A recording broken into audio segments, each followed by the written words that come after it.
Hi hello friends, welcome back to Saanvi's recipe YouTube channel. ನಾನು ನಿಮ್ಮ ಸನಿಹಾ. ಇವತ್ತಿನ ರೆಸಿಪಿ ತುಂಬ ಹೆಲ್ದಿ ಆಗಿರುವಂತಹ ಹೆಸರುಬೇಳೆ ಪಾಯಸ. ಇದು ಬಾಡಿ ಏನಾದರೂ ಹೀಟ್ ಆಗಿದ್ರೆ ಈ ಪಾಯಸ, ಹೆಸರುಬೇಳೆ ಪಾಯಸ ಕುಡಿದ್ರೆ ತುಂಬಾ ಕೂಲ್ ಮಾಡುತ್ತೆ. ಸೊ ಇದು ತುಂಬ ಆರೋಗ್ಯಕರವಾದ ಪಾಯಸ. ಈ ರೆಸಿಪಿ ಹೇಗೆ ಮಾಡೋದಂದರೆ, ಮೊದಲು ಒಂದು ಪಾನಿಗೆ 1 ಟೇಬಲ್ ಸ್ಪೂನ್ ಆಗೋಷ್ಟು ತುಪ್ಪ ತೊಗೊಂಡಿದ್ದೀನಿ. ಇವಾಗ ದ್ರಾಕ್ಷಿ ಹಾಕ್ಕೊಂಡು ಫ್ರೈ ಮಾಡ್ಕೊಳ್ತಾ ಇದ್ದೀನಿ. ಇವಾಗ ಗೋಡಂಬಿ ಹಾಕ್ಕೊಂಡು ಒಂದು ಸ್ವಲ್ಪ ಲೈಟಾಗಿ ಫ್ರೈ ಮಾಡಿಕೊಂಡು ಇದನ್ನು ಒಂದು ಪ್ಲೇಟಿಗೆ ಎತ್ತಿಟ್ಕೋಬೇಕು. ಇವಾಗ ಅದೇ ಪಾನಿಗೆ ಒಂದು ಸ್ವಲ್ಪ ನೀರು ಹಾಕ್ಕೊಂಡಿದ್ದೀನಿ. 1 ಗ್ಲಾಸ್ ಆಗೋಷ್ಟು ನೀರು ಹಾಕ್ಕೊಂಡಿದ್ದೀನಿ. ಇದು ಕುದ್ದಾದಮೇಲೆ ತೊಳೆದಿರೋಂತಹ ಹೆಸರು ಬೇಳೆನ ಹಾಕ್ಕೊಳ್ತಾ ಇದ್ದೀನಿ. ನೋಡಿ, ಈ ಥರ ತೊಳೆದಿರೋಂಥ ಹೆಸರು ಬೇಳೆ ಹಾಕ್ಕೊಂಡು ಇದನ್ನು ನೀಟಾಗಿ ಮಿಕ್ಸ್ ಮಾಡ್ಕೋಬೇಕು ನೀರಿಗೆ. ಇದೊಂದು 10 ನಿಮಿಷ ಬೇಯಿಸಬೇಕು. ಇದು ಬೆಂದಾಗಿದೆ ನೋಡಿ. ಇದು ಬೆಂದಾದಮೇಲೆ ಬೆಲ್ಲ ಆ್ಯಡ್ ಮಾಡ್ಕೊಳ್ತಾ ಇದ್ದೀನಿ. ನಾನೊಂದು ಸ್ವಲ್ಪ ಬೆಲ್ಲ ಆ್ಯಡ್ ಮಾಡ್ಕೊಂಡಿದ್ದೀನಿ.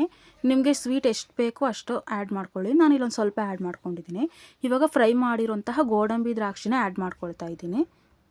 ಇವಾಗ ಏಲಕ್ಕಿ ಪುಡಿ ಮಾಡಿ ಹಾಕ್ಕೊಳ್ತಾ ಇದ್ದೀನಿ. ಇದನ್ನು ನೀಟಾಗಿ ಮಿಕ್ಸ್ ಮಾಡ್ಕೊಳ್ಳಿ. ಇವಾಗ 1 ಬೌಲ್ ಆಗೋಷ್ಟು ಕಾಯಿ ತುರಿ ಆ್ಯಡ್ ಮಾಡ್ಕೊಳ್ತಾ ಇದ್ದೀನಿ. ಇದನ್ನು ನೀಟಾಗಿ ಮಿಕ್ಸ್ ಮಾಡಿದ್ರೆ ಒಂದು 5 ನಿಮಿಷ ಕುದಿಸಿದ್ರೆ ಆರೋಗ್ಯಕರವಾದ ಹೆಸರುಬೇಳೆ ಪಾಯಸ ರೆಡಿ ಆಗುತ್ತೆ. ಈ ರೆಸಿಪಿ ನಿಮ್ಗೆ ಇಷ್ಟ ಆಗಿದ್ರೆ ಪ್ಲೀಸ್ ಲೈಕ್ ಮಾಡಿ, ಶೇರ್ ಮಾಡಿ, ಕಮೆಂಟ್ ಮಾಡಿ ಆ್ಯಂಡ್ ಸಬ್ಸ್ಕ್ರೈಬ್ ಮಾಡಿ. Thank you for watching. Bye bye.